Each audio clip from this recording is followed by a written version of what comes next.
Friends, நாங்கள் இறக்கி use பண்ண கனவா நிறையா மீதி பட்டுடுச்சு ஃப்ரெண்ட்ஸ். இதோ பாருங்க, இன்னும் 3 கிலோவுக்கு மேலே இருக்கு. ஸோ இதை அப்படியே எடுத்துகிட்டு போய் சமைச்சிட வேண்டியதுதான், வேற வழி இல்லை. இதை வேற எதுவுமே பண்ணவும் முடியாது. இப்போ ஒரு திருக்க ஒன்று வந்துச்சு ஃப்ரெண்ட்ஸ் லைனில், அதை அப்படியே தூக்கி தனியாக வச்சுட்டோம். காரணம் என்னன்னா, அதில் முள் இருக்கும். அது முள்ளு குத்துனா பாய்சன். இதுக்கு மேலே தான் அந்த முள்ளை தட்டணும். தட்டி விடணும். முள்ளை தட்டுறதுக்கு வந்துருக்கிறார் நம்ம முத்துசாமி அண்ணன். தலைப்பெல்லாம் கட்டிட்டு தான் ஃப்ரெண்ட்ஸ் அந்த முள்ளை எடுப்பார்.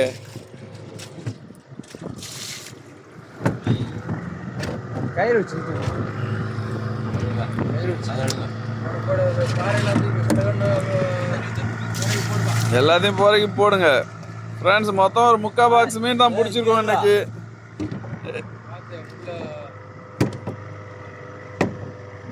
முள்ள தட்டுற மெத்தடை பாருங்க. வாவ், ஒரு முள்ளு கட்டிங்.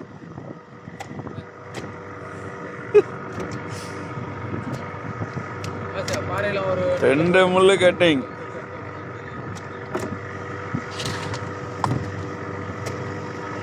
மூணாவது முள்ளையும் உடச்சி எடுத்துட்டாரு.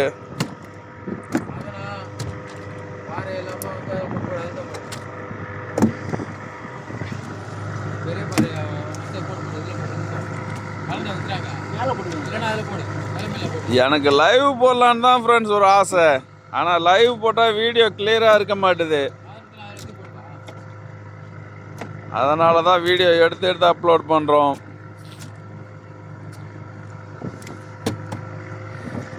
எங்கள் ஊர் ஆர்பாரை பாருங்கள் ஃப்ரெண்ட்ஸ், ரொம்ப அழகாக இருக்குது பாருங்கள். இதுதான் எங்கள் ஊர் ஆர்பர்.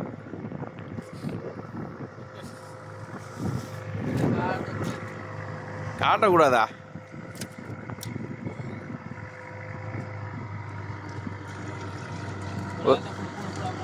ஒரே ஒரு கடவுராக தான் கிடச்சிது.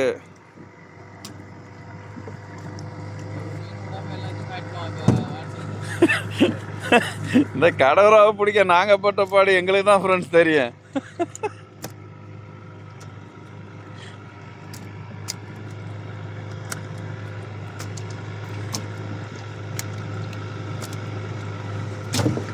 எல்லாரும் நினைக்கலாம், எதுக்குடா அந்த பாக்ஸ்ல இருந்து இந்த பாக்ஸுக்கு மீனை மாத்துறீங்க, நல்லா தானடா இருக்குன்னு.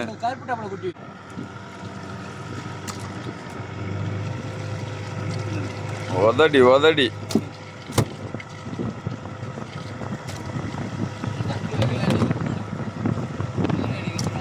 நான் அங்கே சொல்லிட்டேன், ஒரு நாளைக்கு வித்து பார்ப்போம் என்னதான் ரேட்டு போகுதுன்னு.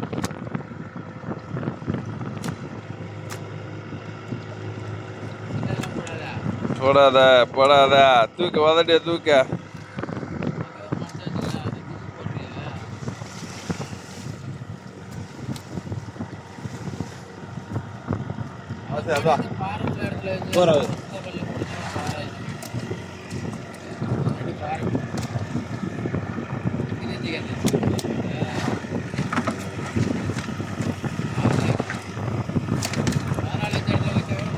வச்சது பிரச்சனை இல்லை, எல்லா லைனும் வச்சோம்ல, அதான் டைம் ஓடி போச்சு. ஆமாம்,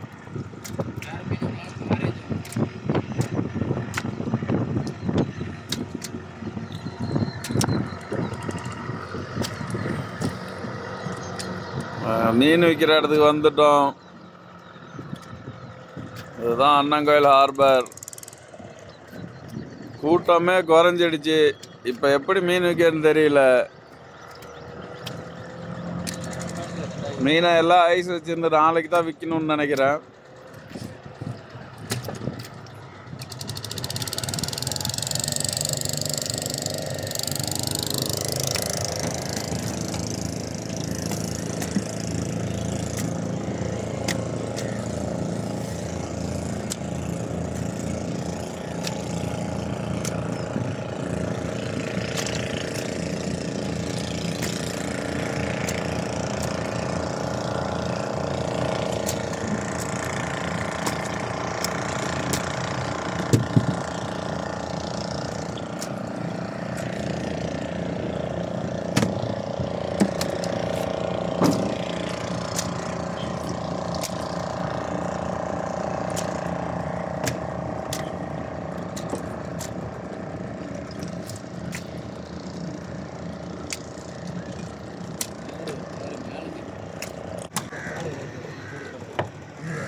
எதில் போடுற நெட்டில் போடுறா ஏன்டா